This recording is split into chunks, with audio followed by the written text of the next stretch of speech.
শুভ বিকেল বন্ধুরা। আজ অন্নপূর্ণা পূজা। আজকে আর সকাল থেকে এইটা ওটা সেটা কাজ করতে করতে আর দিন শুরু করিনি। আর অন্নপূর্ণা পূজায় যাব। আর আমাদের সেই 28 তারিখে একটা বসন্ত উৎসব আছে, সেটার কবিতা রেডি করা, হই হই অবস্থা। আমার এখন একটু প্রেশার হলেই সেটা অনেকটা প্রেশার মনে হয়। তা যাই হোক, ভেবেছিলাম পাঠ করব, কিন্তু না, মুখস্থই বলতে হবে।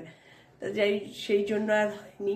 এখন আমাদের রিসাইটেশন ক্লাসেরই এক বন্ধু মৌসুমি, ওর বাড়িতে অন্নপূর্ণা পূজা, আমাদের সবাইকে নিমন্ত্রণ করেছে। তবে এত দূর দূর থেকে তো সবাই আসতে পারবে না। হাওড়া, বেহালা, শ্যামবাজার এরম থেকে তো আর আসতে পারবে না। ধারা কাছে যারা আছি আমরা তারা যাচ্ছি। সেই ঠাকুরিয়া তারকনাথ মিষ্টান্ন ভাণ্ডারের সামনে সবাই মিট করব, করে যাব। যাই, এবার ওর বাড়িতে গিয়ে ঠাকুরকে দেখাবো কেমন সবাই আসলাম আমরা, কে বেশি আসবো না, 5-6 জনই যাব। দেখি কি হয় না হয়। এটা মৌসুমীর বাড়ি অন্নপূর্ণা পূজা। মৌসুমীকেও দেখো সাজুগুজু করে রয়েছে। অনেকেই আসার কথা ছিল, কেউই আসলো না, সব ভেঙে ভেঙে আসছে। এবার আমি একাই এখানে এসছি এখন, এরপরে এক এক করে সব আসবে। ওর বাড়িতে পুজো হয়েছে, এটা ক্লাব ঘর, এখানে সব প্রসাদ রেডি করেছে। আমার জন্য প্রসাদ দেওয়ার জন্য ব্যস্ত হয়ে পড়েছে। এই ক্লাব ঘরটা ও পুজোর জন্য সবাই আসবে, এসে বসবে টসবে, এই জন্য।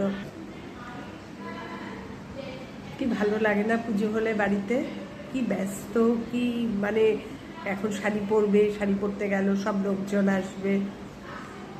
আসলে পুজোর এত হ্যাপা না, এখন আর আমি পারি না, এত হ্যাপা নিতে পারি না, যার জন্য আমার কর্তাও ভয় পায়। এই কারণে আমি লক্ষ্মী পুজো, সরস্বতী পুজো কখনো বন্ধ করি না। তো শত কিছু হলেও, যতই শরীর খারাপ হোক, লক্ষ্মী পুজো, সরস্বতী পুজো আমি বন্ধ করবো না। এখন পৌষালীর মা আসবে, পৌষালীকে কোচিনে ঢুকিয়ে দিয়ে আসবে।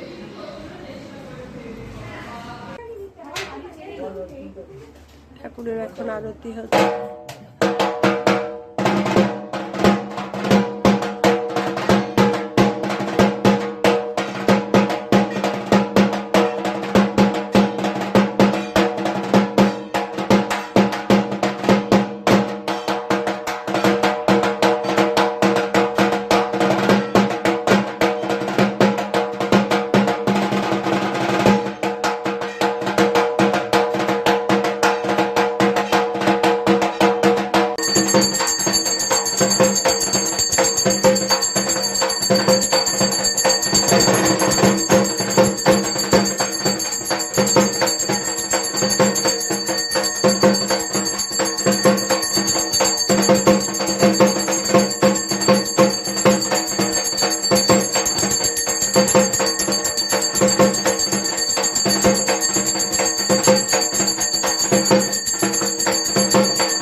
আমরা সবাই এসছি, এই মাত্র আরতি শেষ হলো। এসে ঢুকেই ঢুকতেই আমাকে মৌসুমী প্রসাদ দিল, একটু খেলাম। খেয়েই হাত ধুতেই দাদা গিয়ে ডাকলেন, আরতি আরম্ভ হচ্ছে, চলে আসলাম। খুব আনন্দ করছি। আরতিটা দেখলাম, অন্নপূর্ণা পূজার আরতি সেভাবে সত্যি কোনোদিন দেখিনি। হ্যাঁ, সত্যি তাই। এতক্ষণ ধরে ঠাকুরমশাই খুব সুন্দর আরতি করেছে।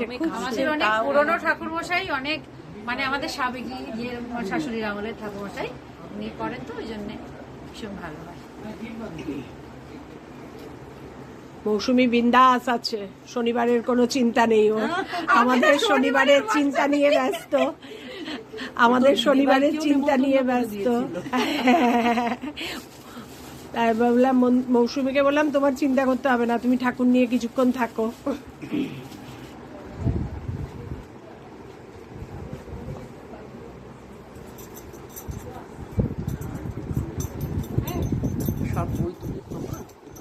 না আমার মেয়ে আমার মেয়ে ভীষণ মানে এইসব ভালোবাসে। প্রিয় এসে গেছে আমার মেয়েও আমার আমাকে পাশে। ঢুকে। খুব ভালো, দারুণ ফটো ওঠে তোমার, দারুণ ফটোর পোজ দাও। আমি তো দেখছি ফেসবুকে একটু টাকুর বেশ পোজ, ইংলিশে বরকে খুব দেখানো হচ্ছে ফটো।